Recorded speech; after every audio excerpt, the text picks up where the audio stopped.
Evangel ministries നിങ്ങൾക്കായി അവതരിപ്പിക്കുന്ന തിരുവചനം.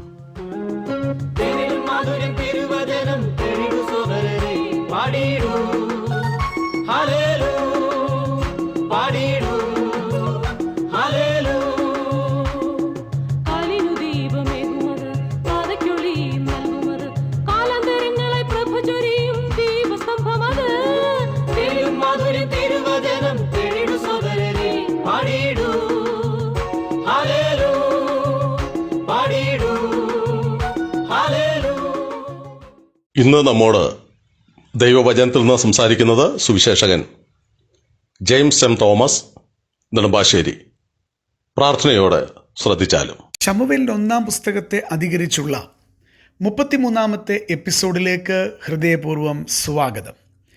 ഇവാഞ്ചൽ മിനിസ്ട്രീസ് ക്രമീകരിക്കുന്ന തിരുവചനം എന്ന വചന പഠന പരമ്പരയാണ് അങ്ങ് ശ്രദ്ധിക്കുന്നത്. നാം ശമൂവേലിന്റെ 1-ാം പുസ്തകത്തെ അധികരിച്ച് 3-ാം അധ്യായത്തിലൂടെയുള്ള ആത്മീയ യാത്ര ഇന്നും തുടരുകയാണ്. നാം ഓർത്തതുപോലെ ശമൂവേൽ ബാലൻ ഏലിയുടെ മുൻപാകെ യഹോവയ്ക്ക് ശുശ്രൂഷ ചെയ്തു വന്നിരുന്ന കാലഘട്ടത്തിൻ്റെ പ്രത്യേകതകൾ എന്തൊക്കെയായിരുന്നു എന്നുള്ളത് നാം ഓർക്കുകയാണ്. നാം ഓർത്തത് ഒന്നാമതായിട്ട് ആ കാലത്തെ യഹോവയുടെ വചനം ദുർലഭമായിരുന്നു, ദർശനം ഏറെയില്ലായിരുന്നു.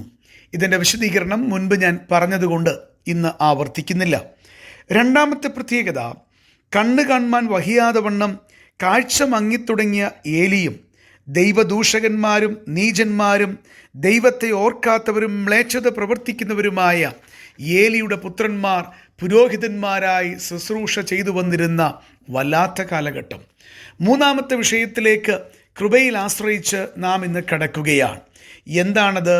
നാം 3-ാം വാക്യം ശമൂവേലിന്റെ 1-ാം പുസ്തകം 3-ാം അധ്യായത്തിലേക്ക് പ്രവേശിക്കുമ്പോൾ നാം ഇങ്ങനെയാണ് വായിക്കുന്നത്. ശമൂവേൽ ദൈവത്തിൻ്റെ പെട്ടകമിരിക്കുന്ന യഹോവയുടെ മന്ദിരത്തിൽ ദൈവത്തിൻ്റെ വിളക്ക് കെടുന്നതിന് മുൻപേ ചെന്ന് കിടന്നു.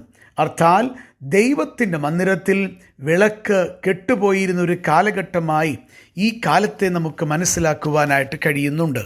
വ്യക്തമായി ഓർമ്മപ്പെടുത്തട്ടെ, ദൈവത്തിൻ്റെ മന്ദിരത്തിൽ വിളക്ക് കെട്ടുപോകുന്നത് ദൈവകൽപ്പനയുടെ നഗ്നലംഘനമായി തന്നെ തിരുവചനത്തിൻ്റെ അടിസ്ഥാനത്തിൽ നമുക്ക് കാണുവാൻ കഴിയുന്നു.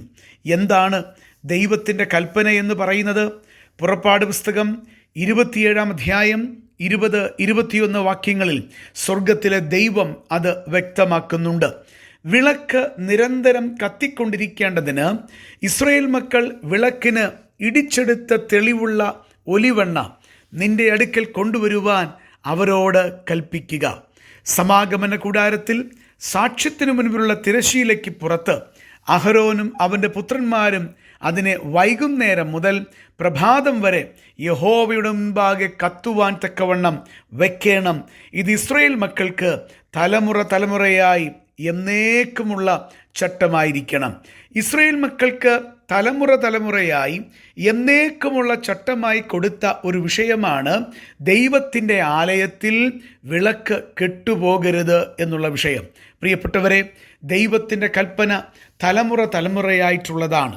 എനിക്കും നിങ്ങൾക്കും ഇഷ്ടമുള്ളപ്പോൾ മാറ്റുവാനോ എനിക്കും നിങ്ങൾക്കും താല്പര്യമുള്ളത് മാത്രം അനുസരിക്കാമെന്ന് പറയുവാനുള്ള അവകാശമോ അധികാരമോ ദൈവം ആർക്കും തന്നിട്ടില്ല. അങ്ങനെ ചെയ്യുന്നത് ദൈവകൽപ്പനയുടെ നഗ്നലംഘനമാണ് എന്നുള്ളത് മറക്കരുത്. തന്നെയുമല്ല, സമാഗമന കൂടാരത്തിൽ സാക്ഷ്യത്തിനു മുൻപിലുള്ള തിരശ്ശീലയ്ക്ക് പുറത്ത് അഹരോനും അവൻ്റെ പുത്രന്മാരും അതിനെ വൈകുന്നേരം മുതൽ പ്രഭാതം വരെ യഹോവയുടെ മുൻപാകെ കത്തുവാൻ തക്കവണ്ണം വെക്കണം. രാത്രി കാലങ്ങളിൽ ദൈവത്തിൻ്റെ ആലയത്തിൽ വിളക്ക് കെട്ടുപോകരുത്. അത് പ്രദോഷം മുതൽ പ്രഭാതം വരെ ദൈവസന്നിധിയിൽ കത്തേണ്ടുന്ന വിഷയമാണ്. എന്നാൽ നോക്കുക, ഇവിടെ നമുക്ക് കാണുവാൻ കഴിയുന്നത് അത് കെട്ടുപോകുകയാണ്. അതിന് ഇസ്രായേൽ മക്കളോട് കൽപ്പിക്കുന്ന കൽപ്പന ഇടിച്ചെടുത്ത തെളിവുള്ള ഒലിവെണ്ണ, അതിൽ നിന്നാണ് ഇത് കത്തേണ്ടത്. പ്രിയപ്പെട്ടവരെ, വിശദീകരിക്കുന്നില്ല. ദൈവത്തിൻ്റെ സന്നിധിയിൽ ആ വിളക്ക് കെട്ടുപോയിരുന്ന വല്ലാത്തൊരു കാലഘട്ടത്തിലാണ് ദൈവത്തിൻ്റെ മകനായ ശമൂവേൽ ഏലിയുടെ മുൻപാകെ യഹോവയ്ക്ക് ശുശ്രൂഷ ചെയ്തത്. പ്രിയപ്പെട്ടവരെ, ഇന്നും എത്രയോ സ്ഥലങ്ങളിൽ നമുക്ക് ഇത് ദർശിക്കാനായിട്ട് കഴിയുന്ന കാര്യമാണ്. പ്രിയപ്പെട്ടവരെ, മഹാപുരോഹിതന്മാരായ ഏലിയുടെ പുത്രന്മാർക്കും ഏലിക്കും യാതൊരു ശ്രദ്ധയും ഇക്കാര്യത്തിൽ ഉണ്ടായിരുന്നില്ല. അവർക്ക് യഹോവയുടെ ആലയത്തിലുള്ള ഈ ദുസ്ഥിതിയെക്കുറിച്ച്, അവർ മുഖാന്തരം വന്ന വീഴ്ചയെക്കുറിച്ച് യാതൊരു ഹൃദയവേദനയും ഉണ്ടായിരുന്നില്ല. ഇത് മാരകമായിട്ടുള്ള ന്യായവിധിക്ക് മുഖാന്തരമായി എന്നുള്ളത് നമുക്ക് കാണുവാൻ കഴിയുന്നുണ്ട്. അങ്ങക്ക് ദൈവകൽപ്പനയുടെ ലംഘനം ജീവിതത്തിൽ വന്നിട്ട് യാതൊരു വേദനയും തോന്നുന്നില്ലെങ്കിൽ, അങ്ങക്ക് ശ്രദ്ധക്കുറവാണ് ഇന്നുമുള്ളതെങ്കിൽ, ദൈവത്തിൻ്റെ വചനം കേട്ടിട്ടും ഹൃദയത്തെ കഠിനപ്പെടുത്തുന്നുണ്ടെങ്കിൽ വ്യക്തമായി ഓർമ്മപ്പെടുത്തട്ടെ, ദൈവം തീർച്ചയായിട്ടും ആ കാര്യം അങ്ങയോട് ചോദിക്കുന്നൊരു ദിവസമുണ്ട്. എന്നാൽ അങ്ങനെ വരാതെ ഇന്ന് തന്നെ വീഴ്ച വന്നു പോയിട്ടുണ്ടെങ്കിൽ അത് ഏറ്റുപറഞ്ഞുപേക്ഷിച്ച് തിരികെ വരാനായിട്ട് ദൈവകൃപയിൽ അങ്ങ് ശരണപ്പെടേണ്ടെന്ന ആവശ്യമുണ്ട്.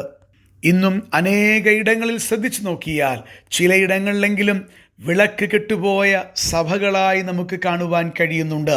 അപ്പോൾ തന്നെ അന്നത്തെ ദൈവാലയത്തിൽ പല കാര്യങ്ങൾ തകൃതിയായി നടന്നിരുന്നു. യാഗങ്ങളും മറ്റും പുറമെ ഒരു കുഴപ്പവുമില്ലാതെ നടന്നിരുന്നു. നോക്കുമ്പോഴെല്ലാം ഭംഗിയാണ്. പുരോഹിതന്മാരുണ്ട്, യാഗങ്ങളുണ്ട്, വിശ്വാസികൾ വരുന്നുണ്ട്. പ്രിയപ്പെട്ടവരെ, എന്നാൽ ദൈവത്തിൻ്റെ മുൻപാകെ വിളക്ക് കെട്ടുപോയ കാലഘട്ടം ഇന്നും പലയിടങ്ങളിലും പുറമേ നോക്കിയാൽ മനുഷ്യനെ ബോധിപ്പിക്കുന്ന അനേക കാര്യങ്ങളുണ്ട്. ഒന്നിനും പുറമേ കുറവില്ല. എന്നാൽ കുറവ് വരുവാൻ പാടില്ലാത്തൊരു വിഷയത്തിൽ കുറവ് വന്നിട്ടുണ്ട്.